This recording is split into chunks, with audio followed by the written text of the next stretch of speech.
mempereratkan hubungan silaturahim sesama kita, dan di samping itu dapat kita mendengar beberapa penjelasan mengenai dengan isu yang sedang pun melanda negara kita pada waktu ini.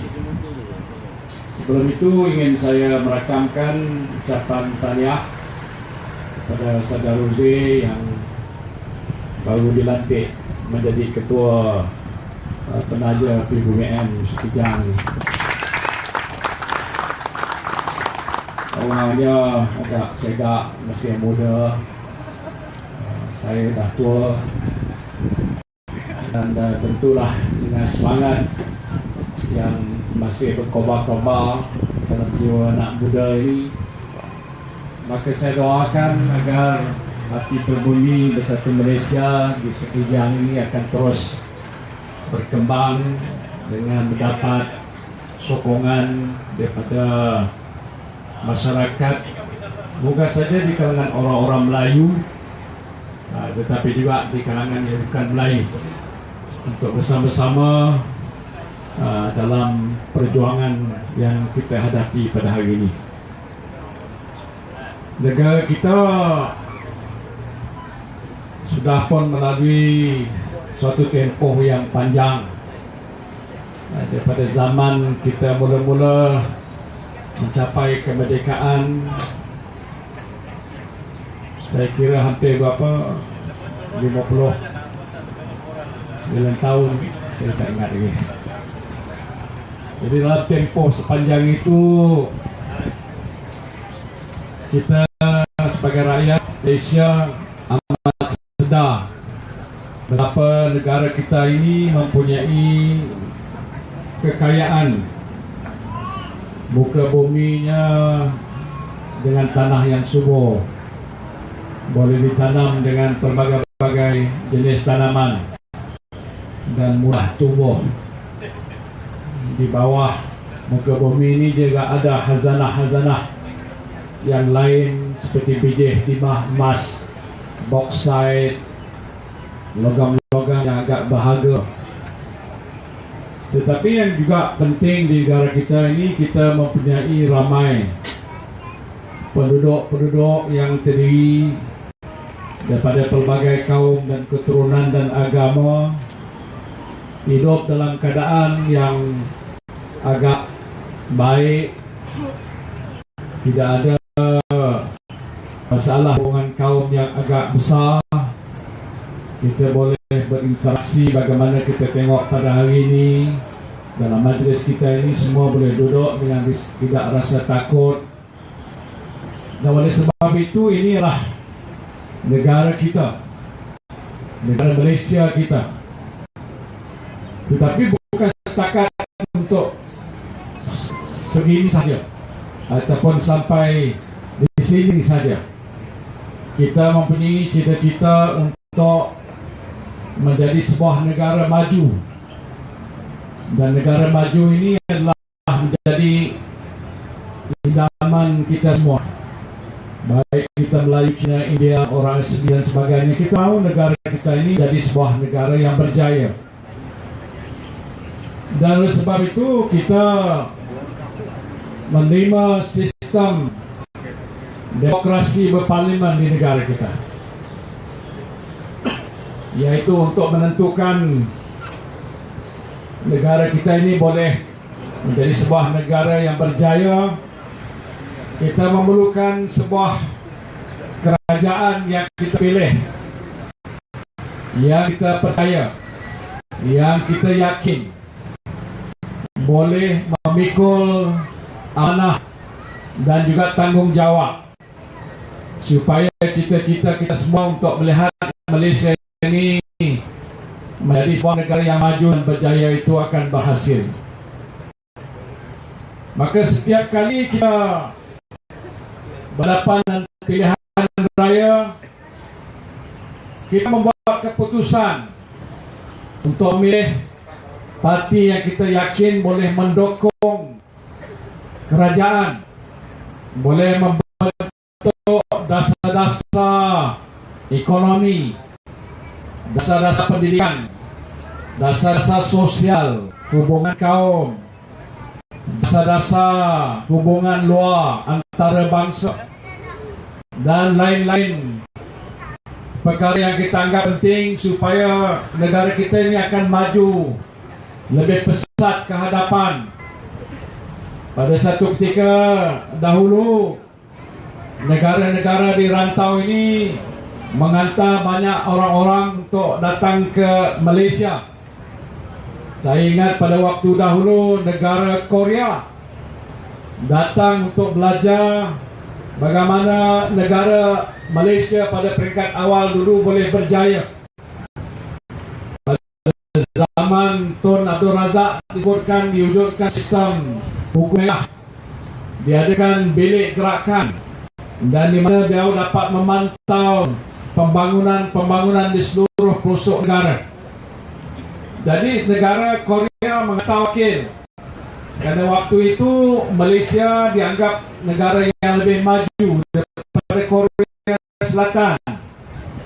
Datang sini yang pakar-pakar, lepas itu dia balik ke negara mereka, dia perkenalkan perkara yang belajar sini dan dia panggil Samuel Undong. Samuel Undong itu bahasa Korea, yaitu bagaimana contoh-contoh yang dibuat di Malaysia ini nak dijadikan sebagai pengalaman yang boleh mereka gunakan untuk majukan Korea, khususnya Korea Selatan. Hari ini, saudara, Korea Selatan sudah menjadi sebuah negara yang jauh ke hadapan dengan kita. Walaupun mereka mempelajari daripada kita, waktu itu kita agak ke depan daripada mereka. Hari ini negara Korea sudah lebih jauh ke hadapan daripada Malaysia. Malahan cita-cita rakyat Korea Selatan pada satu ketika dahulu ialah untuk mengatasi negara Jepun. Kerana negara Jepun adalah negara yang lebih maju awal daripada negara kita dan juga daripada negara Korea. Maka berlombalah mereka berusaha kerajaan mereka menjalankan pelbagai rancangan pembangunan teknologi, pendidikan, sains, dan pelbagai lagi. Dan pada hari ini Korea Selatan sudah dapat mengatasi bukan saja Malaysia, tetapi mengatasi negara Jepun yang dikatakan negara yang begitu berjaya pada satu ketika dahulu. Kereta-kereta yang dibina oleh Korea Selatan, HMD dan lain lagi sekarang ini mempunyai teknologi yang lebih canggih.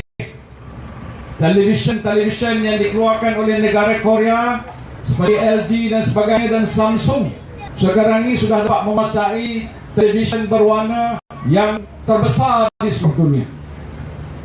Malahan tak kurang juga dalam bidang industri dikatakan entertainment, hiburan. Korea Selatan dengan kehebatan penyanyi-penyanyi pop mereka, maka orang sudah kenal siapa Psy. Orang kenal iaitu K-pop. Siapa sini yang tak tahu K-pop? Saya tahu tak K-pop? Maka itu mereka sudah menguasai industri-industri yang pada satu ketika mereka di belakang. Saya nak ceritakan tentang soal negara seperti Korea terlalu banyak sangat. Pasal kalau saya banyak cerita macam kecil hati saya. Pasal negara Malaysia patut sudah lebih jauh ke hadapan. Kereta kita patut lebih canggih daripada Korea Selatan. Teknologi kita dalam bidang apa saja pun patut lebih utama daripada negara Korea Selatan. Tetapi malangnya pada hari ini Malaysia sudah menjadi sebuah negara yang jauh ketinggalan berbanding dengan banyak negara-negara lain yang pada satu ketika menjadi pesaing tak. Persoalan penting yang saya nak sebutkan di sini ialah kenapa jadi begitu. Dan bukan setakat itu saja, pada hari ini kita sudah merosot kedudukan kita. Kalau dibandingkan kemajuan yang sudah dicapai seperti negara Singapura, jiran kita di selatan ini, yang pada satu ketika dulu mereka datang ke sini untuk lihat contoh, Hari ini negara Singapura jauh lebih maju daripada kita. Satu ketika dulu ringgit Malaysia setara dengan dolar Singapura. Dan pada satu ketika orang Johor Bahru berulang-alik pergi ke Woodland, pergi ke Singapura berbelanja di sana kerana ringgit Malaysia lebih tinggi nilainya daripada dolar Singapura. Hari ini sudah terbalik. Dolar Singapura lebih tinggi daripada ringgit Malaysia. Satu dolar Singapura lebih kurang 3 ringgit lebih ringgit Malaysia. Persoalan yang kita harus tanya ialah walaupun dikatakan kita sudah maju, tetapi sebenarnya berbanding dengan negara lain yang juga maju, kita masih ke belakang.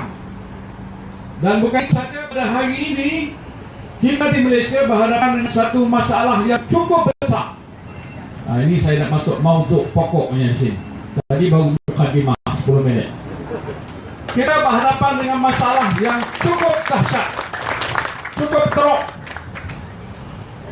Iaitu kita berhadapan dengan satu krisis kepimpinan dan kerajaan yang tak pernah berlaku dalam sejarah negara Malaysia. Kita berhadapan dengan satu krisis keyakinan yang luar biasa. Kenapa orang tidak yakin dan percaya kepada kita? Sedangkan pada satu ketika dulu saya sebut awal tadi, kita menjadi contoh, kita menjadi teladan. Tetapi hari ini negara kita sudah merosot, jatuh daripada segi image. Orang tidak hormat Malaysia. People do not respect Malaysia. Bukan kerana di Malaysia ni kita ni orang-orang jahat. Kita semua macam di Bukit Siput ni, semua orang-orang baik. Saya boleh tahu depan saya ni semua orang-orang baik. Tak ada seorang pun jahat. Tapi masalah kita pada hari ini, orang sudah tidak percaya kepada Malaysia. Soalan yang saya nak tanya, kenapa orang tidak percaya kepada Malaysia? Apa dia bukti orang tidak percaya pada kita? Bukti pertamanya ialah orang sekarang ni kalau nak datang ke Malaysia, nak berniaga, kalau mereka mau invest ataupun melabur, dia kena tunggu. Kenapa dia tunggu? Dia tidak apa yakin dengan kerajaan kita. Kenapa dia tidak yakin dengan kerajaan kita? Siapa dapat jawab? RM10.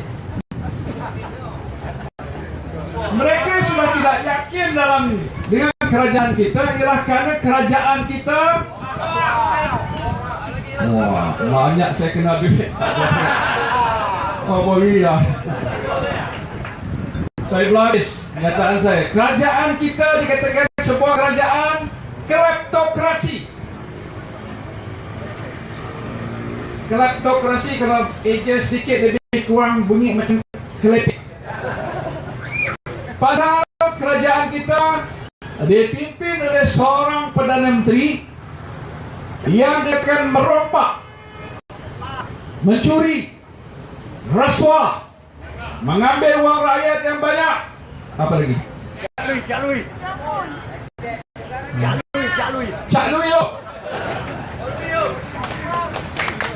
Negara Malaysia dipimpin oleh seorang Perdana Menteri yang cukup rasuah. Kita pernah baca tentang banyak pemimpin negara yang juga ada yang rasuah. Bila rasuah dia kena tangkap, dihukum masuk penjara. Kalau di setengah negara dia tak tahan nak masuk penjara, dia bunuh diri macam di Jepun.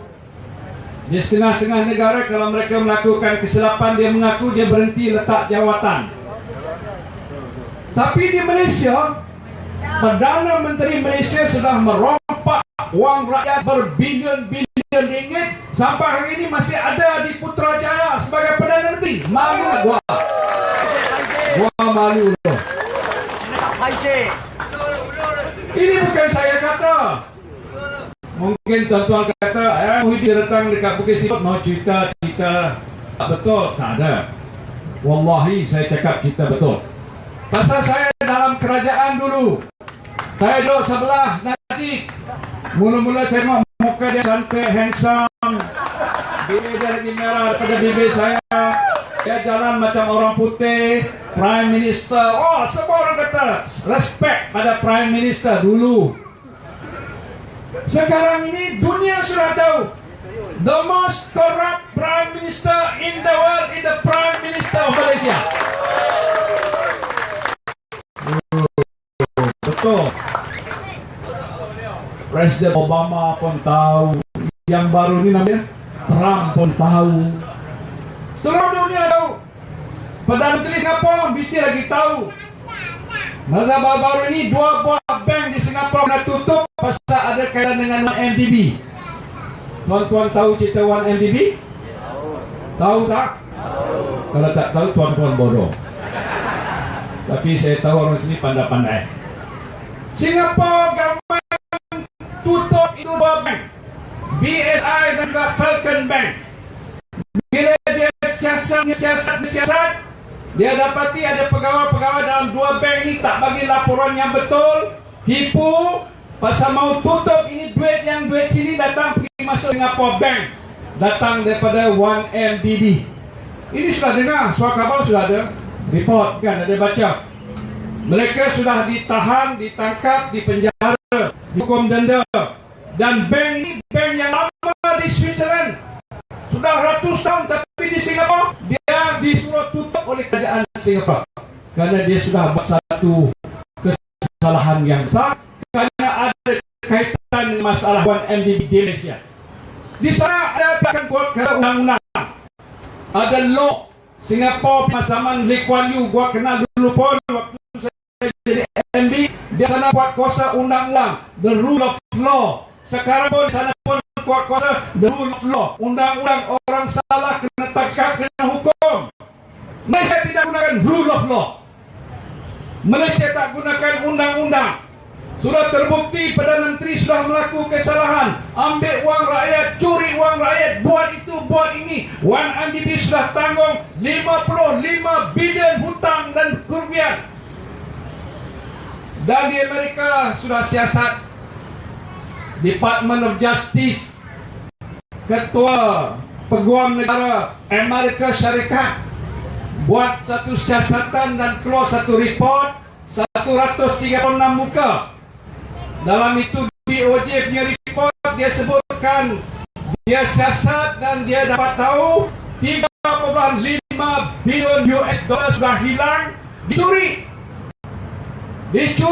Antara yang jadi pencuri itu orang nama dia Malaysian Official One. Siapa itu Malaysian Official One? Orang sini sudah pandai. Saya tak payah cakap banyak-banyak, semua orang sudah tahu.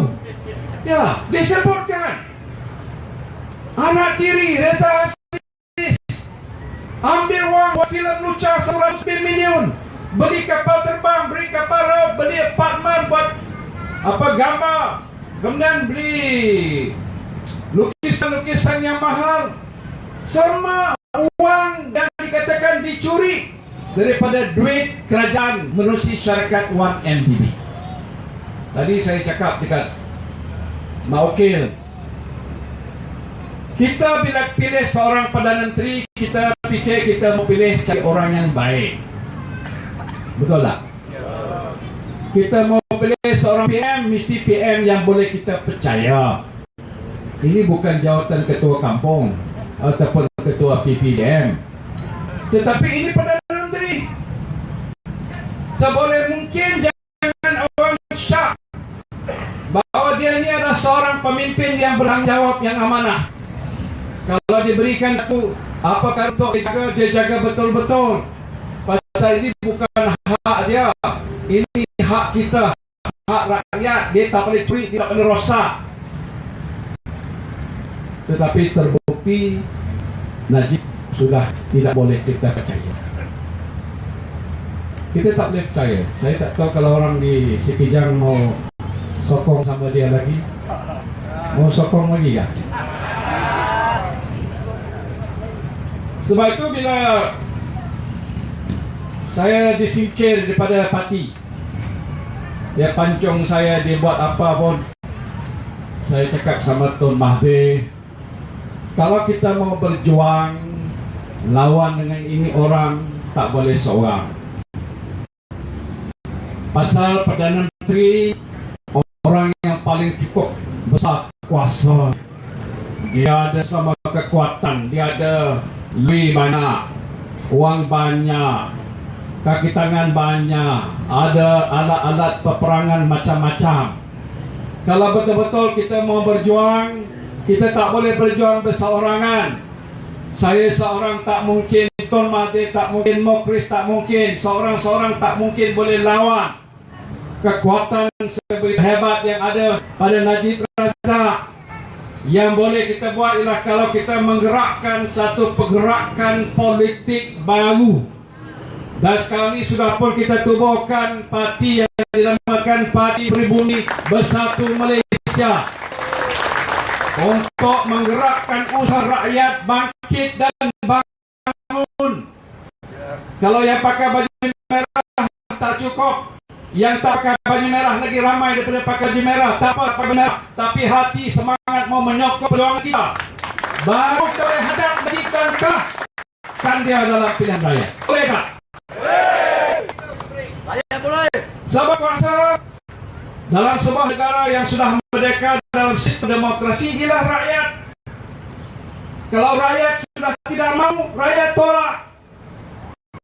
Supaya kita bentuk satu kerajaan baru yang amanah, trustworthy, yang boleh percaya, yang tak curi duit rakyat, yang boleh melaksanakan tugas dengan baik. Ini kerajaan yang kita janji kalau kita dalam pilihan raya yang akan datang. Jadi sebab itu hari ini dengan sebab perbuatan Najib, duit rakyat pun tak tahu hilang pergi ke mana. 1MDB yang dimulakan dengan 1 juta ringgit menanggung beban lebih 50 bilion ringgit, 55,000 juta ringgit yang sudah hilang, yang tak boleh di account, yang tak tahu mana pergi, yang sudah dicuri dan pelbagai masalah lain. Sebab itu saudara, hari ini orang dah tak percaya pada kita. Satu tanda yang orang tak percaya pada Malaysia ialah bila mana ringgit Malaysia sudah mulai jatuh. Betul? Ringgit Malaysia sudah jatuh. Nilai itu kalau $1 3.80 sen, kalau tak silap saya pada satu ketika dahulu, sekarang ini $1 RM4.50. Dan ada pakar kewangan yang kata ringgit sekarang ini tak boleh diapungkan lebih daripada apa, tak boleh disokong kerana bank negara tak ada riset yang cukup untuk menentukan ringgit tak boleh jatuh. Jadi sekarangnya ringgit jadi macam free fall. Free fall macam kita naik kapal terbang, sudah 38,000 tinggi, kita terjun bawah. Macam mana? Boleh itu? Oh. Tak boleh.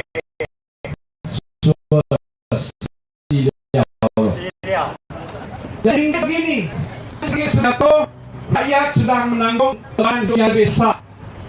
Dicampur dengan GST, dicampur dengan kenaikan harga barang-barang, dicampur dengan kementerian tak ada duit untuk beri scholarship, dicampur dengan hospital tak ada wang untuk beli ubat. Berbagai-bagai masalah yang rakyat hari ini sedang tanggung. Kalau pergi ke rancangan-rancangan tanah Felda, saya sebutkan tadi, wang rakyat sudah hilang. Kerugian yang ditanggung oleh peneroka sudah bertambah lebih besar. Yang dulu nilainya 9 bilion, tinggal 200 milion ringgit nilainya sahaja. Kesemuanya sudah menjadi satu beban yang besar kepada negara kita. Dan bila ini jatuh, oleh sebab kita sebahagian makanan yang kita gunakan adalah diimport. Daging kita import daripada Australia, susu kita import dari New Zealand, barang-barang yang lain termasuk kalau kelapa pun tak cukup, kita import daripada Thailand dan Indonesia. Ikan yang kita tangkap tak cukup, kita beli daripada kawasan-kawasan Indonesia dan juga Thailand. Apalagi barang-barang dalam sebahagian besarnya yang kita gunakan tiap hari adalah bahan yang kita import. Dan bila mana harga ringgit sudah jatuh, mengimport terpaksa membayar harga yang lebih mahal. Ini kedai-kedai di sini banyak yang membeli barang-barang daripada stokis, wholesaler. Mereka mengimport daripada luar negara.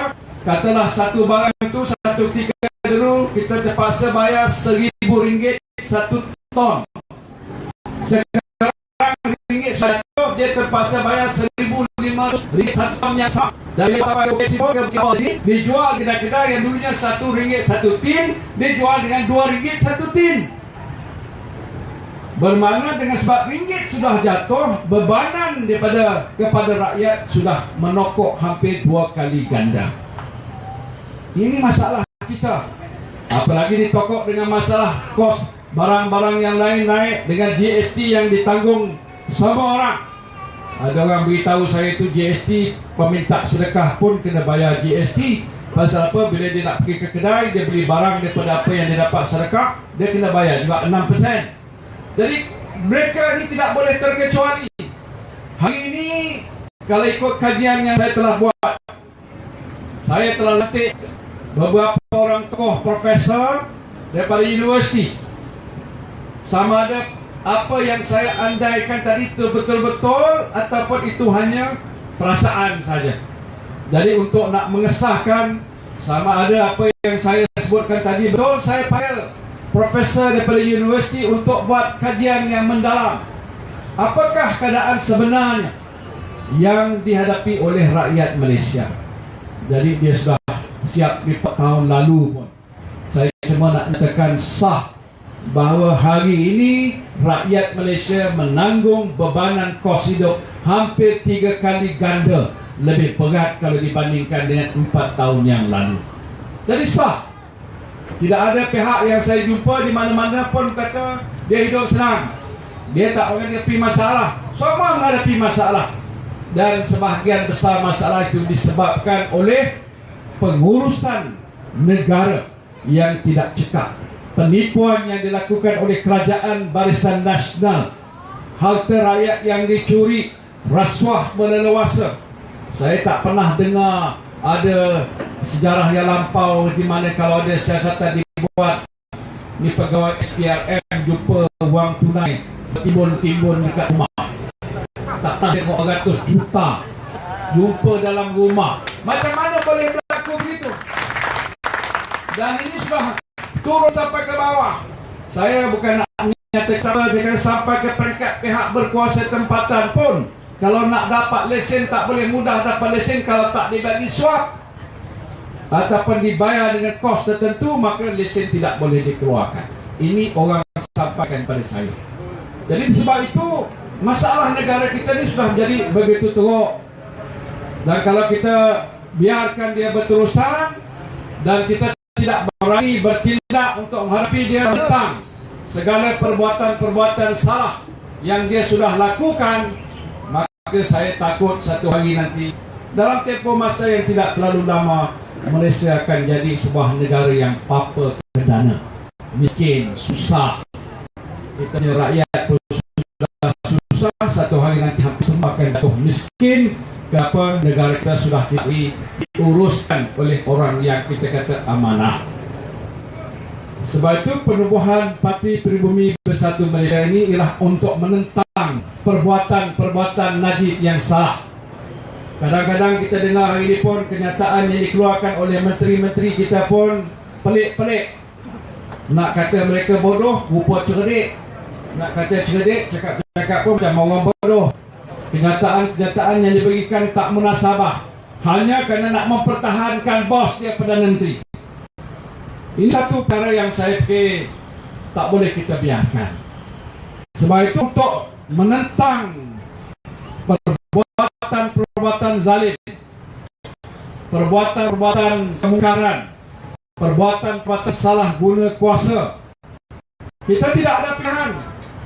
Pilihan kita hanya dengan cara kita mengundi kepada parti yang menentang Barisan Nasional supaya kita boleh bentuk kerajaan dan kita perkenalkan dasar-dasar yang baik.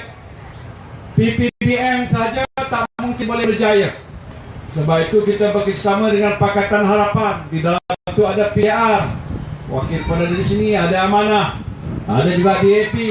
Jadi kita terpaksa bekerja sama sebagai satu barisan yang boleh dikatakan coalition baru. Dengan cara begitu kita boleh hadap masa depan negara dengan lebih yakin, kerana kita akan wujudkan satu dasar yang lebih baik, dasar ekonomi kita. Kita akan hapuskan GST kerana GST itu dianggap memang telah membawa beban, tapi ini ada dibuat secara berperingkat-peringkat supaya ada sistem percukaian yang boleh kita laksanakan supaya kerajaan tidak menanggung beban di masa akan datang. Kita kena cari jalan macam mana masalah-masalah negara nak diatasi.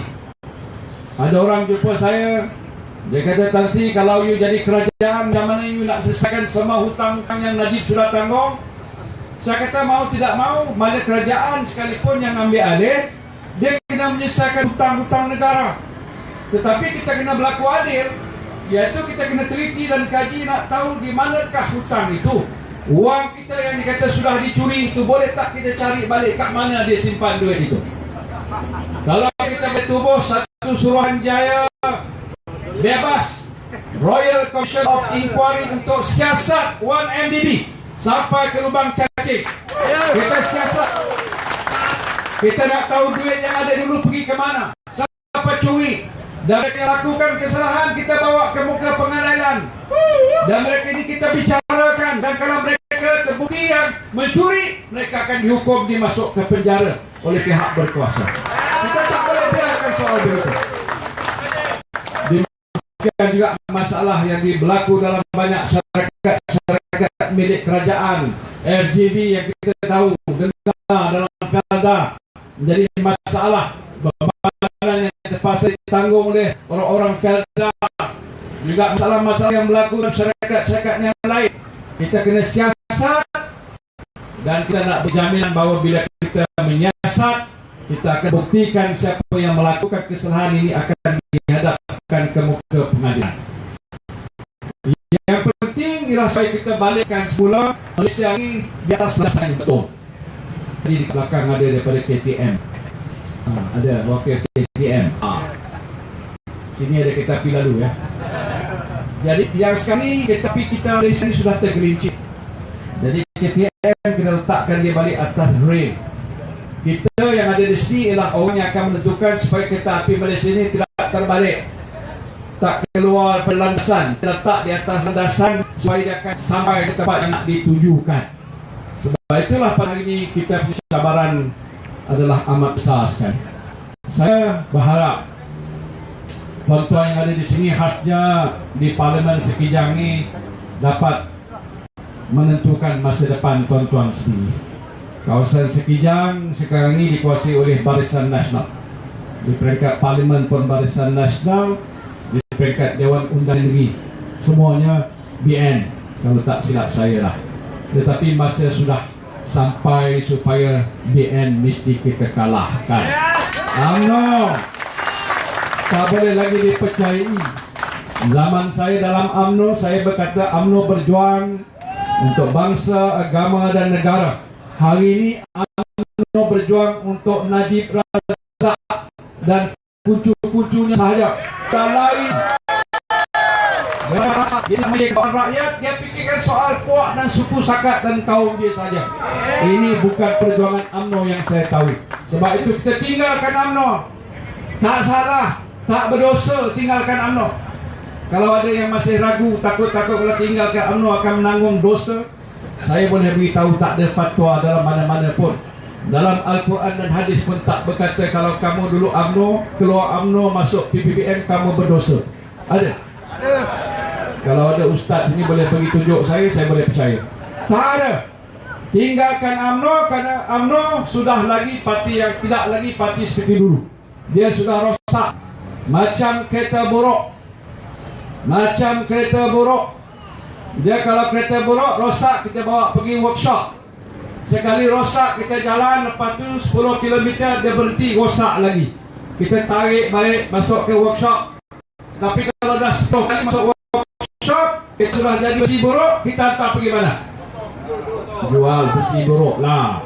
UMNO sudah jadi besi buruk, dia tak boleh jadi kereta. Yang ada kereta PPM kereta baru boleh sudah tidak lagi berjuang di atas landasan kebenaran. UMNO berjuang atas dasar perut. UMNO berjuang kan ada dedak. Sebab tu hari PPM saya nak beri awal-awal lagi ingatan, kita tak akan jadi seperti UMNO. Kita nak tunjukkan kita bersih, kita berjuang atas dasar yang betul, dan kita tidak mengkhianati perjuangan rakyat kita yang percaya menyokong kita, kerana kita adalah parti yang benar. Sebab itu percayalah pada kita, dan insyaAllah kalau saudara menyokong usaha kita menjadi ahli kita di mana kita berada, kita akan bersama-sama berjuang, dan insyaAllah Allah akan memberikan kemenangan. Tahniah saya ucapkan pada PPM Sekejang. Terima kasih kepada semua. InsyaAllah kita jumpa lagi. Assalamualaikum warahmatullahi wabarakatuh. Sesen. Waalaikumsalam warahmatullahi wabarakatuh. Tepuk tangan lagi sekali untuk yang berhormat Tan Sri. Terima kasih. Masih Murakab kami ucapkan terima kasih kepada yang berhormat Tan Sri Dato' Haji Muhyiddin bin Haji Muhammad Yasin. Dan untuk acara berikutnya, hadirin yang dimuliakan, dipersilakan untuk menjamu selera. Sebelum program sebentar lagi rencana yang akan dilaksanakan, dipersilakan untuk menikmati hidangan yang telah disediakan oleh pihak pengunjung hari ini. Dan tuan-tuan boleh juga ambil makanan yang ada di belakang yang telah disediakan tuan-tuan.